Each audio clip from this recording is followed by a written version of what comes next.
یہ اسکرین پہ جو میں آپ کو دکھا رہا ہوں اس میں احد کا میدان میں نے دکھایا تھا۔ تاریخ اسلام کی دوسری جنگ ہوئی تھی۔ مدینہ شریف جو لوگ جاتے ہیں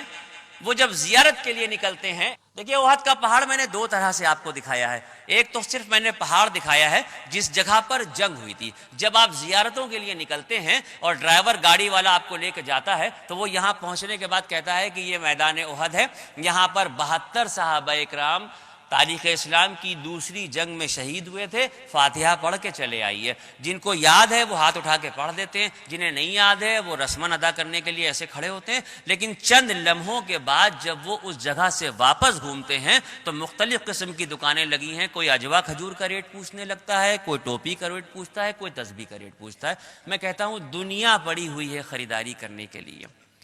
پوری دنیا پڑی ہوئی ہے خریداری کرنے کے لیے۔ آپ اور ہم اس جگہ پر بے پرواہ ہو کے اس لیے جاتے ہیں کہ ہمیں صرف اتنا پتا ہے کہ یہ میدان احد ہے جہاں پر تاریخ اسلام کی دوسری جنگ ہوئی۔ لیکن یہ تاریخ کی وہ جگہ ہے کہ آپ صلی اللہ علیہ وسلم کی پوری زندگی میں یہ ایک ایسی جنگ تھی کہ جس میں آپ صلی اللہ علیہ وسلم کے دندان مبارک شہید ہوئے تھے۔ یہ وہ جگہ تھی کہ جہاں پر آپ کے چہیتے چچا حضرت امیر حمزہ رضی اللہ تعالیٰ عنہ جب شہید ہوئے ہیں تو ابو سفیان جو مشرکین مکہ کا سردار تھا، اس کی بیوی ہندہ نے خنجر نکال کے ان کے کلیجے کو چاک کیا ہے اور کچا کلیجہ چبایا ہے۔ یہاں کا لڑائی کا وہ، یہاں پر ایک بہت اہم بات آپ کو بتا دوں، یہ جو آپ سامنے پہاڑ دیکھ رہے ہیں، احد کا پہاڑ دیکھ رہے ہیں، احد کے پہاڑ کے سامنے ایک چھوٹا سا پہاڑ ہے۔ 94 میں جب میں پہلی بار گیا تھا تب تو وہ واقعی بڑا تھا، تو تھوڑا ریتیلا پہاڑ ہے، لوگوں نے چڑھ چڑھ کے اس کو ختم کر دیا، وہ آدھا رہ گیا ہے۔ اس پہاڑ پہ اکثر لوگ چڑھ جاتے ہیں۔ اس کی تاریخ کیا ہے میں آپ کو بتا دوں۔ اللہ کے نبی جب میدان جنگ میں تشریف لائے ہیں، جنگ کی شروعات ہوئی ہے، تو آپ صلی اللہ علیہ وسلم صرف ہمارے آقا اور رسول ہی نہیں تھے، دنیا کے ہر شعبے میں آپ کو مہارت حاصل تھی۔ جنگ لڑنے کی بھی اسٹریٹجی تیار کرتے تھے کہ کدھر سے جنگ لڑنا ہے، کدھر سے کیا کرنا ہے۔ آپ صلی اللہ علیہ وسلم صحابہ اکرام کو جمع کرتے ہیں، ایک بار میدان جنگ کا پورا نظارہ دیکھتے ہیں، اور اس کے بعد ایک صحابی جن سے کہتے ہیں کہ اپنے ساتھ 50 تیر اندازوں کو لے کے اس پہاڑی پہ کھڑے ہو جاؤ۔ یہ واقعہ بتانا ضروری اس لیے ہے کہ 50 تیر اندازوں کے ساتھ صحابہ اکرام کو ایک پہاڑی پہ کھڑا کیا جاتا ہے، اور اللہ کے نبی ارشاد فرماتے ہیں کہ سنو غور سے، دوران جنگ جب نیچے جنگ ہو رہی ہوگی، ہم لڑائی میں جیت رہے ہوں یا ہار رہے ہوں، ہم دشمن کو مار رہے ہوں یا مر رہے ہوں، کسی بھی حالت میں کسی بھی پوزیشن میں ہوں، جب تک میں تمہیں حکم نہ دوں اس پہاڑی سے نہ اترنا۔ اللہ کے نبی فرماتے ہیں کہ جب تک میں تمہیں حکم نہ دوں اس پہاڑی سے نہ اترنا۔ نیچے میدان جنگ میں جنگ شروع ہوتی ہے، چند لمحوں کے اندر یہ عالم ہوتا ہے کہ دشمن منہ پھیر کے بھاگ رہا ہے، مسلمان دشمن کو اس کی صفوں سے بھی آگے ڈھکیل دیتے ہیں، اور تقریباً یہ طے ہو جاتا ہے کہ مسلمانوں کو اس جنگ میں پھر سے فتح حاصل ہوئی۔ یہ عالم تھا کہ میدان جنگ میں تمام کے تمام صحابی جو لڑ رہے تھے، کچھ ایک طرف بیٹھے تھے، کچھ ایک طرف بات کر رہے تھے، کچھ اللہ کے نبی کے ساتھ تھے، اور وہ صحابی جو اوپر پہاڑی پہ کھڑے کیے گئے تھے انہوں نے آپس میں مشورہ کیا، بھائی جنگ تو ختم ہو گئی ہے، اب ہم یہاں کھڑے ہو کے کیا کریں گے، چلو ہم نیچے چلتے ہیں۔ ان میں سے 2 یا 3 صحابی ایسے تھے جنہوں نے کہا کہ اللہ کے نبی کا حکم تھا کہ جب تک میں تمہیں نہ کہوں یہاں سے نہ اترنا، لہٰذا ہم اس پہاڑ سے نیچے نہیں اتریں گے۔ لیکن باقی کے صحابہ اکرام کا یہ کہنا تھا کہ جنگ کے جاری رہنے تک کے لیے یہ بات کہی تھی، اب تو جنگ ختم ہو گئی، اب ہمیں یہاں کھڑے ہونے سے کیا فائدہ، اور وہ اللہ کے نبی کی نافرمانی کرتے ہوئے پہاڑ سے نیچے اتر جاتے ہیں۔ آج علل اعلان ڈنکے کی چوٹ پہ پوری قوت کے ساتھ ہم اللہ اور اس کے رسول کی نافرمانی کر رہے ہیں، لیکن نہ جانے کیسا نبی کا صدقہ ہے کہ آفت ناگہانی سے بچے ہوئے ہیں۔ وہاں پر صحابہ اکرام جو بخشے بخشائے تھے وہ اتنی سی صرف نافرمانی کرتے ہیں کہ بغیر اجازت کے اس پہاڑ سے نیچے اتر آتے ہیں، اور خالد بن ولید جو اس وقت تک ایمان نہیں لائے تھے، اور ابو جہل کا بیٹا اکرمہ اور خالد بن ولید اس موقع کا فائدہ اٹھاتے ہیں اور 200 سواروں کا لشکر لے کے پیچھے سے حملہ کرتے ہیں مسلمانوں، اور جیتی ہوئی جنگ کو مسلمان ہار جاتے ہیں، اور 72 صحابہ اکرام اس جگہ پر شہید ہوتے ہیں۔ اسلام کا پرچم ایک مقدس صحابی مصعب ابن عمیر رضی اللہ تعالیٰ عنہ کے ہاتھ میں تھا۔ مصعب ابن عمیر رضی اللہ تعالیٰ عنہ وہ صحابی ہیں جن کو یہ شرف حاصل ہوا کہ تاریخ اسلام کا سب سے پہلا جمعہ ان کی امامت میں مسلمانوں نے پڑھا تھا۔ ان کے ہاتھ میں اسلام کا پرچم ہے۔ غور کیجئے گا، دیکھیے گا تو وہ آپ کو منظر احد کے میدان کا دکھے گا کہ مصعب ابن عمیر اسلام کے پرچم کو لیے ہیں کہ مسلمانوں کی جنگ ہو رہی ہے۔ امیہ نام کا ایک مشرک ہے جو گھوڑا دوڑاتا ہوا لاتا ہے اور پوری قوت سے مصعب ابن عمیر کے سیدھے ہاتھ پہ جس میں جھنڈا پکڑے تھے وار کرتا ہے اور وہ ہاتھ کوہنی سے کٹ جاتا ہے۔ کسی کا اگر کوہنی سے ہاتھ کٹے گا تو اس کی تکلیف کا کیا اندازہ ہوگا، آپ اندازہ کر سکتے ہیں؟ سب سے پہلے آدمی اپنے زخم کی طرف دیکھے گا، لیکن مصعب ابن عمیر کٹے ہوئے ہاتھ کی پرواہ کیے بغیر اسلام کے پرچم کو زمین پہ گرنے سے بچانے کے لیے لپک کے دوسرے ہاتھ سے وہ جھنڈا پکڑ لیتے ہیں۔ امیہ اس نظارے کو دیکھنے کے بعد گھوڑا موڑتا ہے، دوبارہ سے گھما کے لاتا ہے اور پوری قوت سے دوسری کوہنی پہ وار کرتا ہے اور دوسرا ہاتھ بھی کوہنی سے کٹ جاتا ہے۔ جب کوہنی سے دونوں ہاتھ کسی کے کٹ جائیں گے تو پھر پرچم تو اسلام کا زمین میں گر جائے گا، لیکن ایمان اس دور کا نہیں، ایمان اس دور کا تھا۔ مصعب ابن عمیر کوہنی سے کٹے ہوئے دونوں ہاتھوں کو ایسے جوڑ کے اسلام کے پرچم کو سینے سے لگا لیتے ہیں۔ امیہ بھڑک اٹھتا ہے کہ اس قوت کے یہ دونوں وار بیکار گئے۔ گھوڑے کو موڑتا ہے، پیچھے لے جاتا ہے اور دوڑاتا ہوا گھوڑے کو لے کے آتا ہے اور پوری قوت سے بلم ان کے سینے میں ڈال دیتا ہے۔ اور اب یہ عالم ہوتا ہے کہ مصعب ابن عمیر لڑکھڑا کے اپنی جگہ پہ گر رہے ہوتے ہیں، اور اس منظر کو دیکھتے ہوئے ان کے برابر میں ہی ان کے سگے بھائی ابو روم جو میدان جنگ میں جنگ لڑ رہے تھے، آپ اندازہ کر کے دیکھیے کہ جس بھائی کے دونوں ہاتھ کٹ گئے ہوں، سینے میں بلم چلا گیا ہو، تو سگا بھائی اپنے بھائی کو بچائے گا یا کچھ اور کرے گا؟ لیکن ابو روم اس حالت میں یہ نظارہ دیکھنے کے بعد اپنے بھائی کو چھوڑ کے اسلام کے پرچم کو تھام لیتے ہیں کہ یہ پرچم اسلام نہ جھک سکتا ہے نہ گر سکتا ہے۔ 72 صحابہ اکرام یہاں پہ شہید ہوتے ہیں۔ جس وقت میدان جنگ میں تیروں کی بارش ہو رہی تھی، آپ صلی اللہ علیہ وسلم بھی اپنے ساتھ ترکش اور تیر لے کے گئے تھے، لیکن 2-4 تیر چلانے کے بعد آپ کے ترکش کی کمان ٹوٹ گئی تھی تو آپ نے رکھ دیا تھا۔ آپ صلی اللہ علیہ وسلم کے ساتھ ایک صحابی ہیں سعد بن وقاص رضی اللہ تعالیٰ عنہ، اللہ کے نبی کے ساتھ کھڑے ہیں، سامنے سے مشرکین مکہ کو جنگ کے دوران آتے ہوئے دیکھ رہے ہیں۔ سعد اپنے ترکش سے تیر نکالتے ہیں، تیروں کی بارش کرتے ہیں، ایک ایک تیر ان کا نشانے پہ لگتا ہے اور آنے والوں کے قدموں کو روک رہا ہوتا ہے، لیکن کب تک؟ سعد ابن ابی وقاص کے ترکش میں کتنے تیر ہوں گے؟ چند لمحوں کے بعد وہ منظر ہوتا ہے کہ ترکش کے تیر ختم ہو جاتے ہیں اور دشمن آگے بڑھ رہا ہے، کوئی دوسرا نشانے پہ نہیں ہے، نشانے پہ اگر کوئی ہے تو وہ اللہ کے نبی ہے کہ کسی طرح سے ان کو نقصان پہنچا دیا جائے۔ یہ عالم تھا کہ آپ صلی اللہ علیہ وسلم اپنے ترکش سے تیر نکالتے ہیں، سعد بن وقاص رضی اللہ تعالیٰ عنہ کی طرف بڑھاتے ہیں، اور جو جملہ ارشاد فرماتے ہیں وہ تاریخ اسلام میں کسی صحابی کے لیے کبھی نہیں کہا۔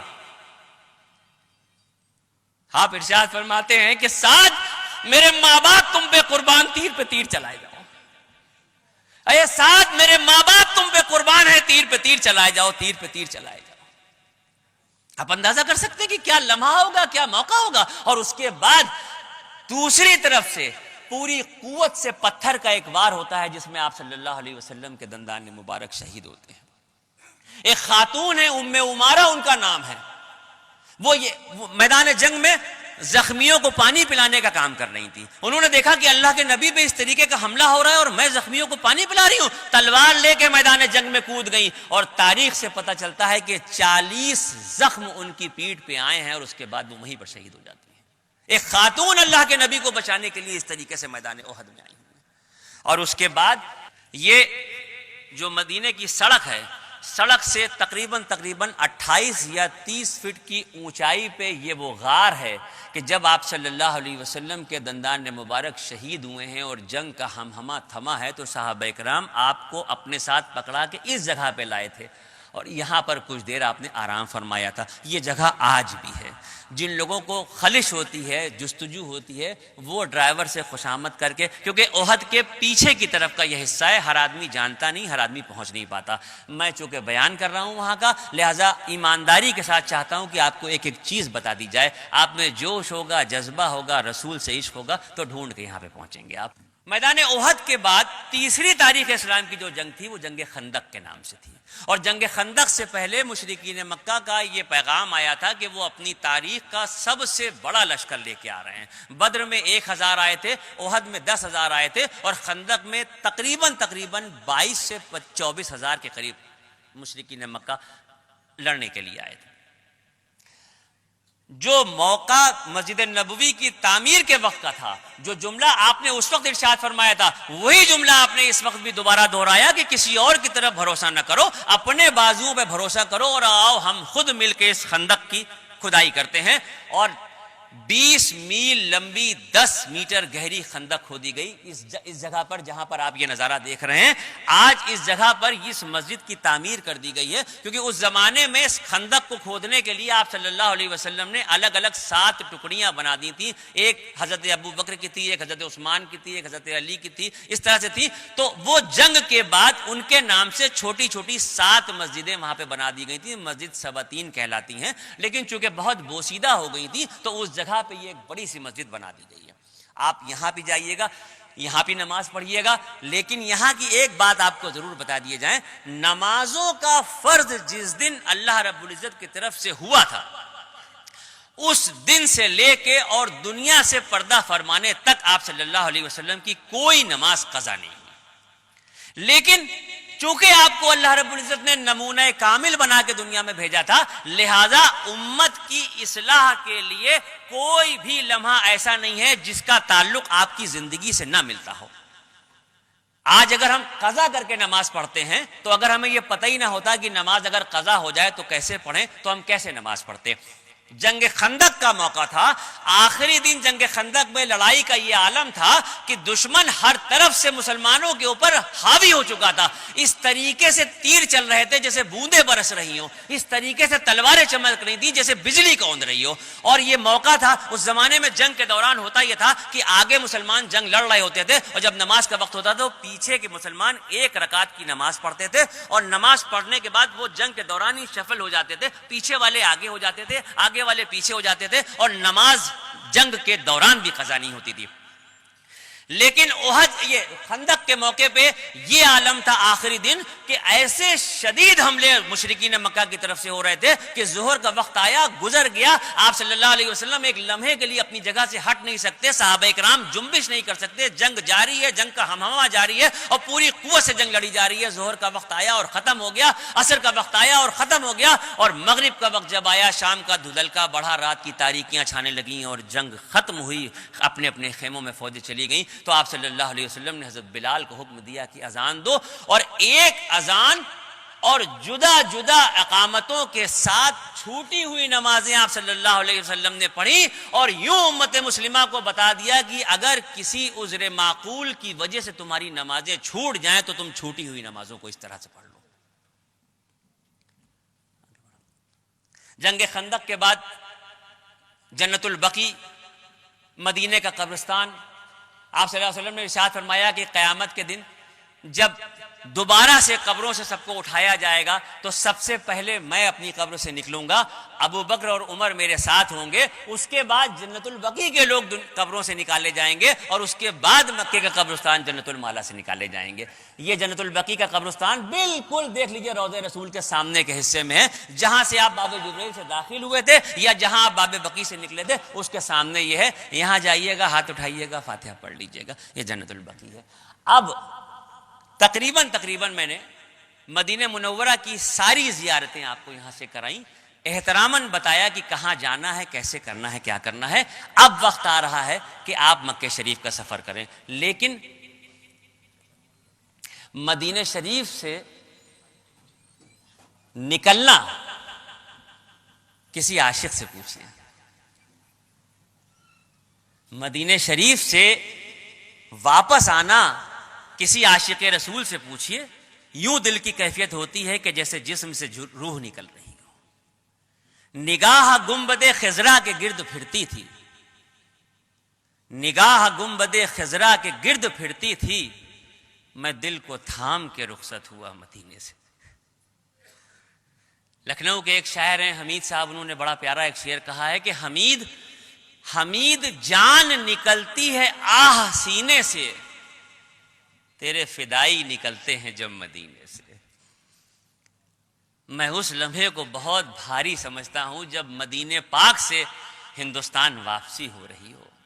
پھر قدموں کو اٹھانا آسان نہیں ہوتا، لیکن آپ کی خوش نصیبی یہ ہے کہ چونکہ آپ حج کے ویزے پہ جا رہے ہیں اور پہلے مدینہ جا رہے ہیں، تو آپ کے دل میں کم سے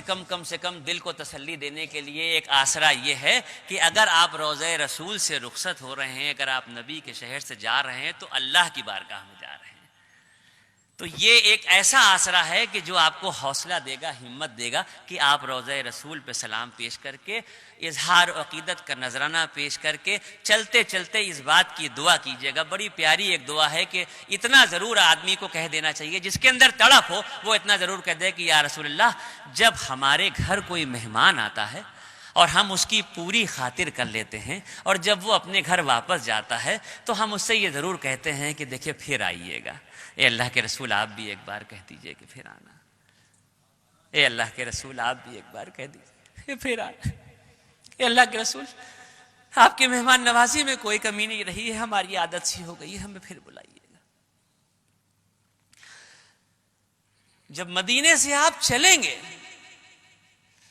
تو آپ اپنی سواری سے مڑ مڑ کے مسجد نبوی کو دیکھتے رہیے، اور جب مسجد نبوی آنکھوں سے اوجھل ہو رہی ہو تو گنبد خضرا کو دیکھتے رہیے، اور جب وہ بھی اوجھل ہو رہا ہو تو اس کی میناروں کو دیکھتے رہیے۔ یہ آپ کے دل کی تڑپ ہونی چاہیے۔